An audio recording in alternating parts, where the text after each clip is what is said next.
पाहत आहोत जनकार्य न्यूज, जनतेच्या न्याय हक्कासाठी लढणारं एकमेव news channel Janakarya news.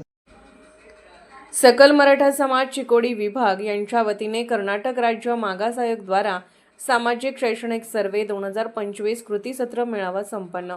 Chikodi तालुक्यातील चिकोडी या शहरी मराठा भवन येथे आज सकल मराठा समाज चिकोडी यांच्या वतीने कर्नाटक राज्य मागास आयोग द्वारा सामाजिक शैक्षणिक सर्वे 2025 कृती सत्र संपन्न झाले।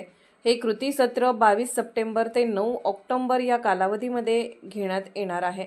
प्रारंभी व्यासपीठावरील सर्व मान्यवरांचे पुष्पगुच्छ देऊन स्वागत डॉक्टर प्रकाश कदम यांनी केले व कार्यक्रमाच्या आयोजनाची माहिती सांगितली। या कार्यक्रमाचे मार्गदर्शक माननीय श्यामसुंदर गायकवाड, कर्नाटक क्षत्रिय मराठा परिषद राज्याध्यक्ष व माननीय GS मुळे विधान परिषद सदस्य मंगळुरू यांनी या सर्वेविषयी सविस्तर माहिती उपस्थितांना सांगितली आणि समस्त मराठा समाजा बांधवांकडून आलेल्या शंकेचं निरसन केलं। या कार्यक्रमाप्रसंगी व्यासपीठावर माननीय GS मुळे विधान परिषद सदस्य मंगळुरू, श्री अनिल माने नगरसेवक चिकोडी, श्री नंदराजे निंबाळकर चिकोडी, डॉक्टर प्रकाश कदम कोगनोळी, TS मोरे चिकोडी, सौ सुमित्रा उगळे क्षत्रिय मराठा फेडरेशन राज्य उपाध्यक्ष व माजी जिल्हा परिषद सदस्य कोगनोळी, डॉक्टर मोहन सिंग निंबाळकर इत्यादी मान्यवर उपस्थित होते। आपल्या मार्गदर्शनपर भाषणामध्ये डॉक्टर प्रकाश कदम यांनी सांगितले की या कालावधीमध्ये सर्वेक्षणासाठी घरोघरी शासन प्रतिनिधी शासकीय नमुन्यातील फॉर्म घेऊन येतील त्या ठिकाणी योग्य माहिती आपण त्यांना उपलब्ध करून देऊ। त्या फॉर्ममध्ये धर्म, हिंदू, जात, मराठा, पोटजात, कुणबी व मातृभाषा मराठी असा उल्लेख करणे गरजेचे आहे। या सर्वेक्षणातून मराठा समाजाची सामाजिक, शैक्षणिक व आर्थिक स्थिती व दर्जा तपासला जाणार आहे।